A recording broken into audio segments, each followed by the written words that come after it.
Your position has been eliminated due to restructuring measures. My name is Reed Callahan. At 56 years old, I had spent 18 years as a senior captain for Altus Air, based out of Salt Lake City. 18 years of perfect safety records. 18 years of on-time departures. 18 years of training the next generation of pilots who would carry our airline forward. Lyle Pearson, our new operations manager, delivered the news while staring at his computer screen rather than looking me in the eye. His hands remained folded on the polished desk, fingers tapping against a spreadsheet that apparently determined my worth to the company. Your compensation package is no longer aligned with our growth model, he continued, finally glancing up. The severance details are outlined in this envelope. I took the manila folder without opening it. Through the window behind him, I could see one of our Boeing 737s taxiing toward the runway, the early morning sun glinting off its wings. Flight 2243 to Denver. Jacob Peters would be in the captain's seat today. I had signed off on his captain certification just 3 years ago. Is there anything else? I asked, keeping my voice even. Lyle shook his head, already turning back to his computer. Human Resources will handle the exit procedures. They're expecting you downstairs. I stood, straightened my uniform jacket out of habit, and walked to the door. 18 years dissolved in a 3-minute meeting. No questions about who would take over my training duties. No concern for the 6 flight instructors I supervised. No acknowledgement of the loyalty I had built among the crew. Captain Callahan, Lyle called as I reached for the door handle. We'll need your uniform returned before you leave the building. I nodded without turning around and stepped into the hallway where Ellen from HR was already waiting, clipboard in hand, her expression carefully neutral. As we walked toward the elevator, my phone vibrated in my pocket. A text from Thomas Wright, one of my first officers. Is it true? News traveled fast in an airline. I tucked the phone away without responding and followed Ellen to the processing room where I would surrender my badge, keys, and the uniform I had worn with pride for nearly 2 decades. In the locker room, I changed into street clothes and folded my uniform with military precision, a habit from my Air Force days that had never left me. As I placed my captain's hat on top of the pile, I noticed a small photograph taped inside my locker, my first crew at Altus, standing proudly beside our aircraft. Most of them were captains now, commanding their own flights. They had no idea their instructor had just been grounded. I started flying when I was 19, scraping together enough money for lessons by working nights at an airport refueling station. By 25, I had my commercial license and was flying cargo routes across the Midwest. The Air Force came next. 11 years of service that took me from training flights to combat missions. When I joined Altus Air at 38, I brought that discipline and precision with me.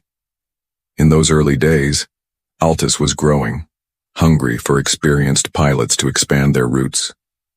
Harold Winters, the founder, had personally recruited me, recognizing the value of military training. Build me the best damn flight crew in the industry, he had said. And for 18 years, that's exactly what I did. I trained them all.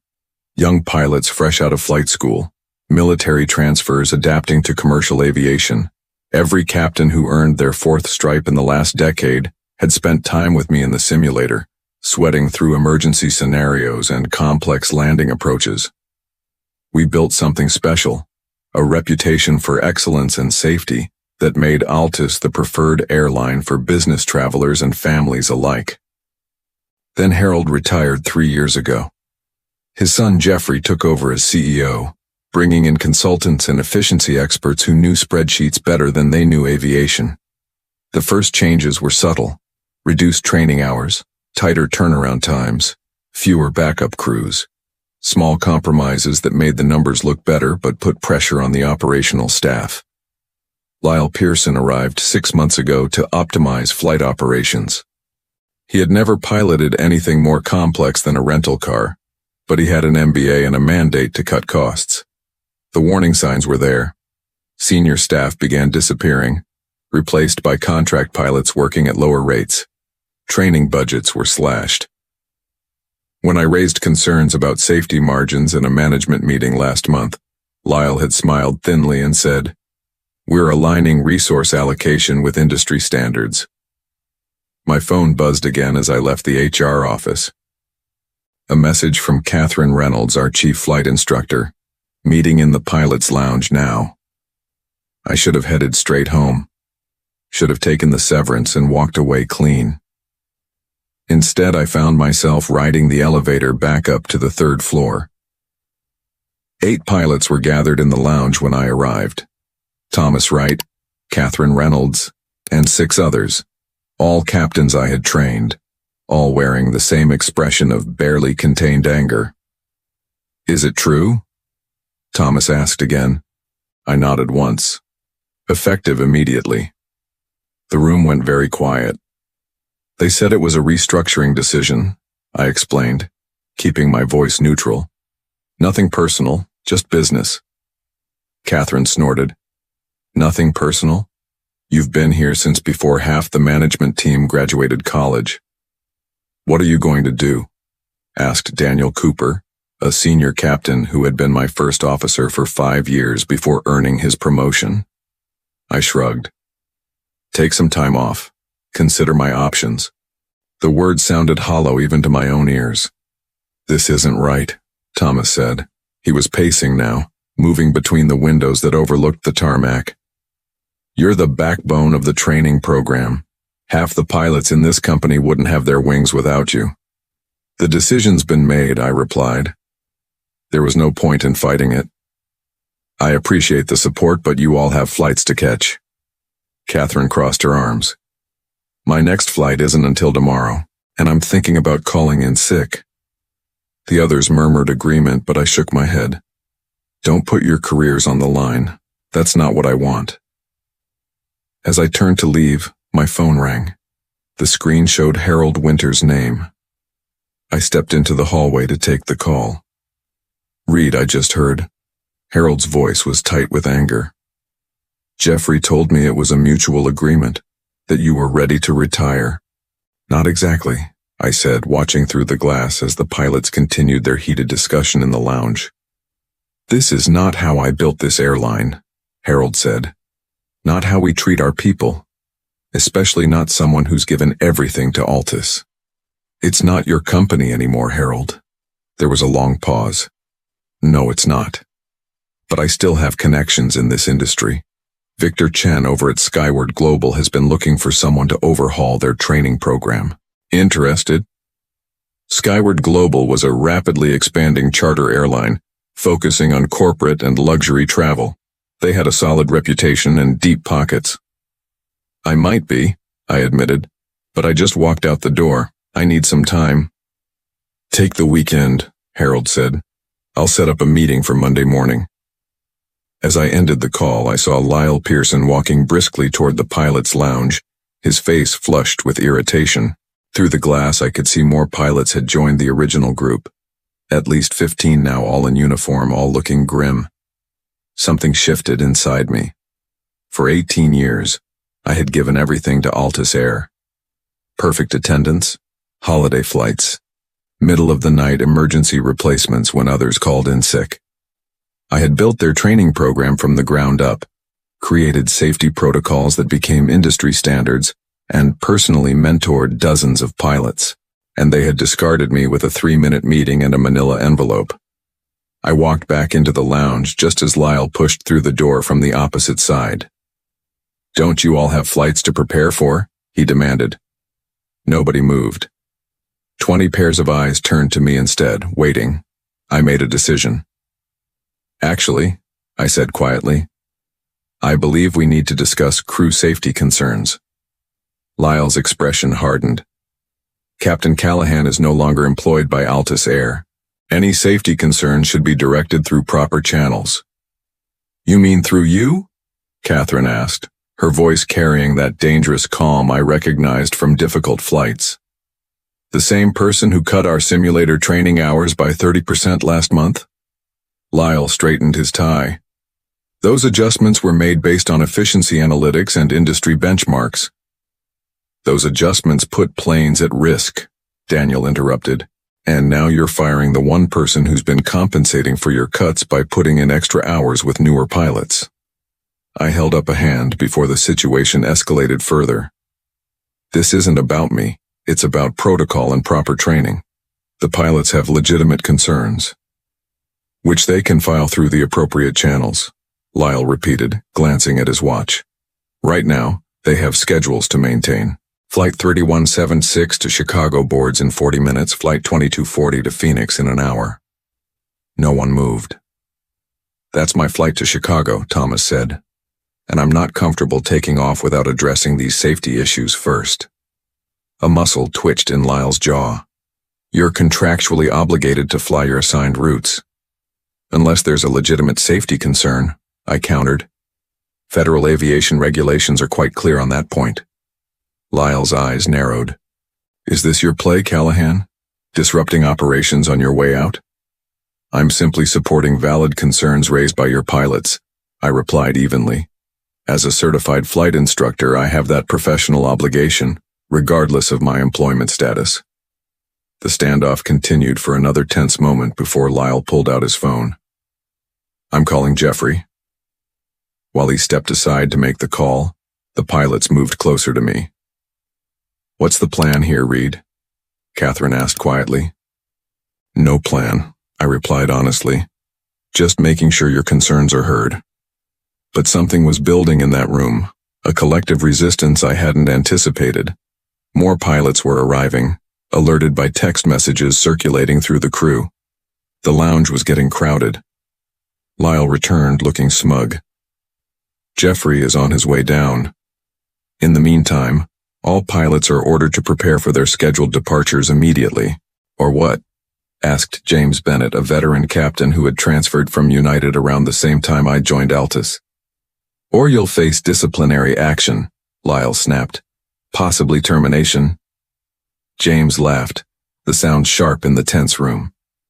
I've got 27 years of clean flight records and 14 years at this airline. You want to explain to the board why you're firing senior captains during peak summer travel season?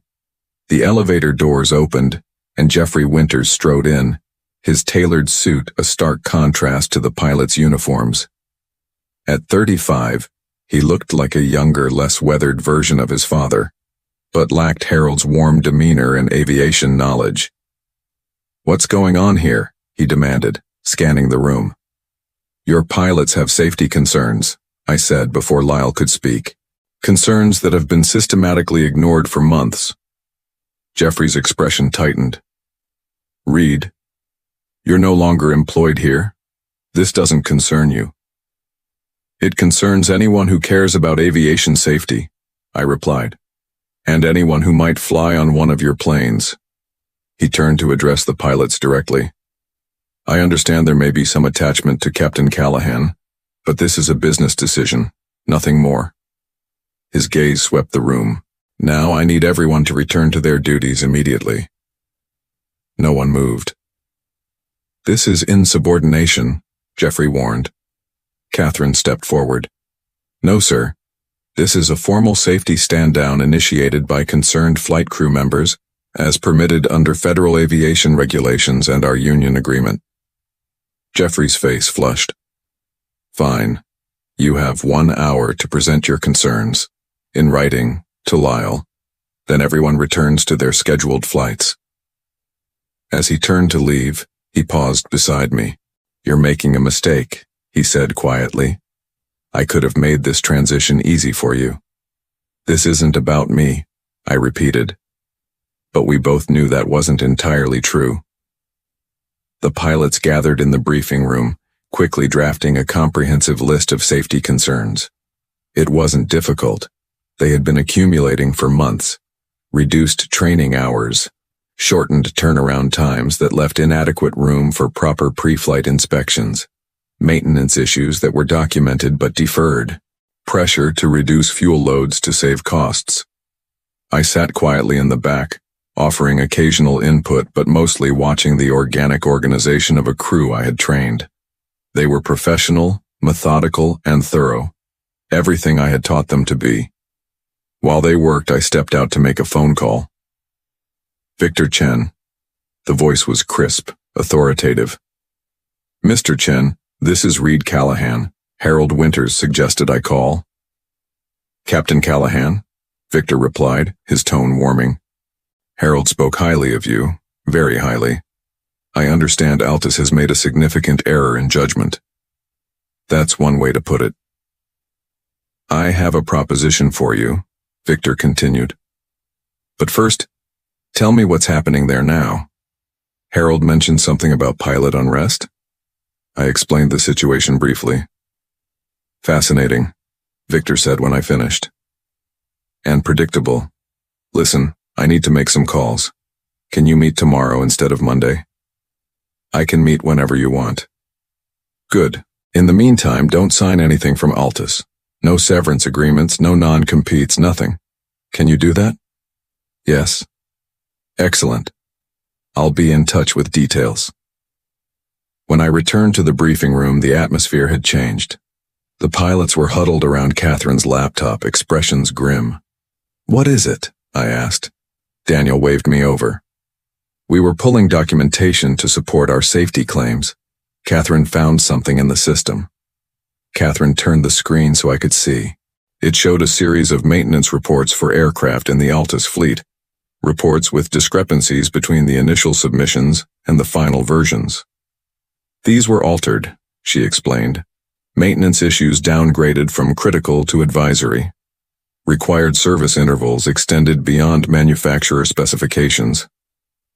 I scrolled through the documents, my concern growing with each page. "How long has this been happening?" "Based on what I can access, about 4 months," Catherine replied, "right after the new maintenance management software was implemented." "The software Lyle insisted would streamline operations," Thomas added. "This went beyond cost-cutting. This was dangerous, potentially criminal." "We need to include this in the report," I said. Catherine nodded. "Already done, but Reed, this isn't just about safety anymore, this is fraud. These records are submitted to the FAA." The door opened, and Jeffrey entered with Lyle and 2 men I didn't recognize. "Your hour is up," Jeffrey announced. "Lyle will review your concerns and address them appropriately. In the meantime, these gentlemen are from company security. They'll escort Captain Callahan from the premises." Catherine closed her laptop and stood. "We're not finished." "Yes, you are," Jeffrey replied coldly. "All pilots are to report to their scheduled flights immediately, or face termination for job abandonment." "Did you know about the maintenance reports?" I asked him directly. Jeffrey's expression didn't change, but something flickered in his eyes. "I don't know what you're talking about." "The falsified maintenance records, the ones being submitted to the FAA with critical issues downgraded." Lyle stepped forward quickly. "That's a serious accusation without evidence, and completely off topic from the agreed discussion." "We have the evidence," Catherine said. "Both versions of the reports." Jeffrey and Lyle exchanged a glance that confirmed everything. "This meeting is over," Jeffrey declared. "Security will remain here until all pilots have left for their assigned duties." As the security guards moved toward me, I saw Thomas quietly slip Catherine's laptop into his flight bag. Whatever happened next, the evidence was secure, and I suddenly understood that this wasn't just about my termination. It was about silencing anyone who might uncover what they had been doing. The security guards escorted me to my car in the employee parking lot. As we walked, my phone buzzed with a text from Victor Chen. "Meeting confirmed, 9 a.m. tomorrow, Skyward Global Headquarters." Once alone in my car, I called Harold Winters. "It's worse than we thought," I told him. "They've been falsifying maintenance records." Harold's sharp intake of breath told me everything. "That explains the sudden profit margin improvements Jeffrey's been bragging about. Cutting corners on maintenance. The pilots have evidence, but Jeffrey's threatening termination if they don't fly." "Where are you now?" "Parking lot, they just escorted me out." "Good, stay away from the terminal. I'll make some calls." I drove home to my empty house, divorced 3 years ago, daughter in college on the East Coast, and waited. Within an hour, my phone began lighting up with messages. Thomas. Flight 3176 to Chicago canceled. Mechanical issues. Catherine. 2240 to Phoenix grounded. Crew unavailable. James. Denver route canceled. Similar story across the board. One by one, Altus pilots were finding reasons not to fly. Not an organized strike. That would be illegal without proper union procedures. But individual decisions based on professional judgment and safety concerns. By evening, the Altus website showed dozens of cancellations. I received a call from an unfamiliar number. Captain Callahan? This is Lisa Brennan, FAA Safety Inspector. I understand you may have information about falsified maintenance records at Altus Air. I do, but I'm not the primary source. You should speak with Catherine Reynolds, their chief flight instructor. We're working on that, Inspector Brennan replied. In the meantime, would you be willing to provide a statement? Absolutely. The next morning, I arrived at Skyward Global's headquarters 15 minutes early. The modern building gleamed in the morning sun, the company's distinctive blue and silver logo prominently displayed. Victor Chen met me in the lobby himself, unusual for the CEO of a growing airline. He was about my age, with a firm handshake and direct gaze. Thank you for coming, Captain, he said, leading me toward the elevator. We have a lot to discuss. In the conference room upstairs, he got straight to the point. Altus Air is in serious trouble, Victor began. The FAA launched an investigation last night. Their stock is already dropping on the news. I'm not surprised. What might surprise you is that we've been watching Altus for some time. Their cost-cutting measures created an opportunity for us. We've been planning to expand our pilot roster to compete more directly with them on premium routes. He slid a folder across the table. Inside was an employment contract with a compensation package significantly higher than what I'd had at Altus. We want you to lead our flight operations and training program, Victor continued. Complete autonomy. Build it your way, with safety as the priority. I glanced through the contract, noting the title, Director of Flight Operations. There's more, Victor added. We're prepared to offer positions to any qualified Altus pilots who want to make the switch. Immediately. How many positions? How many pilots do you trust? I thought about the faces in that room yesterday. The professionals I had trained and mentored for years. At least 30, I replied. Experienced, safety-focused captains and first officers. Victor smiled. Perfect. That's exactly what we need to execute our expansion. My phone buzzed with a text from Catherine. FAA investigators at headquarters. All flights grounded pending inspection. I showed Victor the message. Timing is everything in business, he said. Sometimes you have to wait for the right moment to make your move. Like when your competitor fires their most connected pilot and alienates their entire flight crew in one catastrophic day of miscalculations. I accept, I said, extending my hand. The plan was taking shape, not one of revenge, but of rebuilding something better. 3 weeks after my termination, I stood in Skyward Global's newly expanded training center. The state-of-the-art facility featured 6 flight simulators, advanced emergency training equipment, and classrooms equipped with the latest aviation technology. Victor had delivered on his promise of autonomy, approving my design specifications without hesitation. What do you think? Victor asked, surveying the space. It's exactly what I envisioned, I replied. He checked his watch. They should be arriving soon. On cue, the main doors opened. Catherine Reynolds entered first, followed by Thomas, Daniel, and 27 other Altus pilots, all wearing civilian clothes, all carrying their personal flight bags.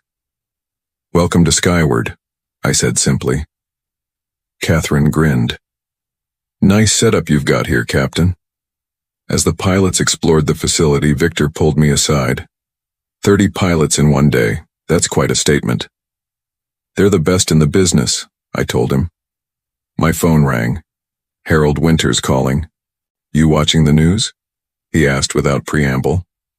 No, why? Turn it on. Any business channel. I nodded to Victor, who activated the large screen in the briefing room. The business news showed Altus Air's stock in free fall, down 46% since the FAA investigation began. The ticker at the bottom indicated trading had been temporarily halted. Jeffrey just resigned, Harold said in my ear.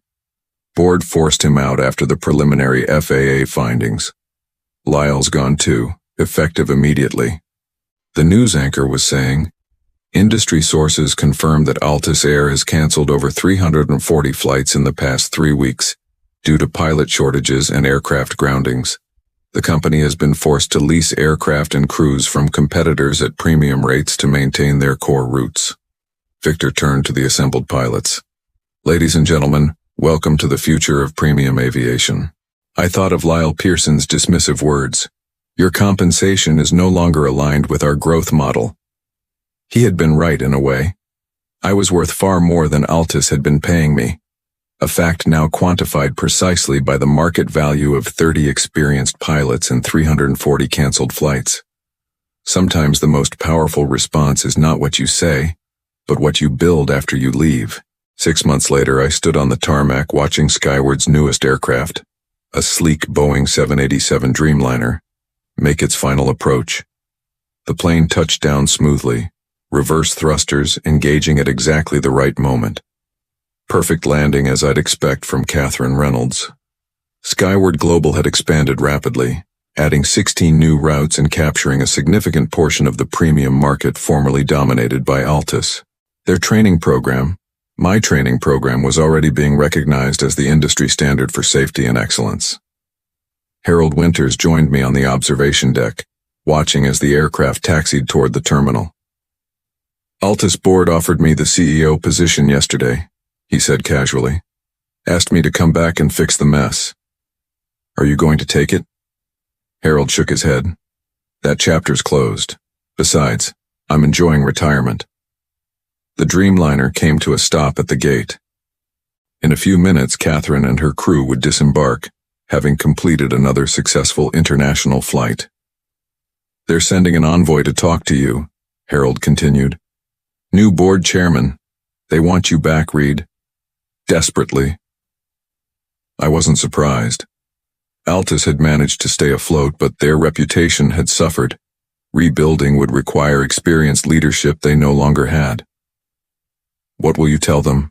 Harold asked. Below us, Catherine emerged from the terminal, spotted me on the deck and waved. I'll tell them I'm exactly where I belong. We watched as the ground crew prepared the Dreamliner for its next journey. Tomorrow I would be in the captain's seat again, piloting a charter flight to Tokyo. Not because Skyward needed me in the cockpit, but because I had negotiated the right to fly regularly as part of my executive duties. Some things you don't give up, no matter your title. You built something remarkable here, Harold said. We built it, I corrected him, thinking of all the pilots who had taken a chance on following me. The afternoon sun glinted off the aircraft's wings, much like that morning when I had watched Flight 2243, taxiing from Lyle Pearson's office. The difference was now I was exactly where I was supposed to be. Not grounded, just flying a better route.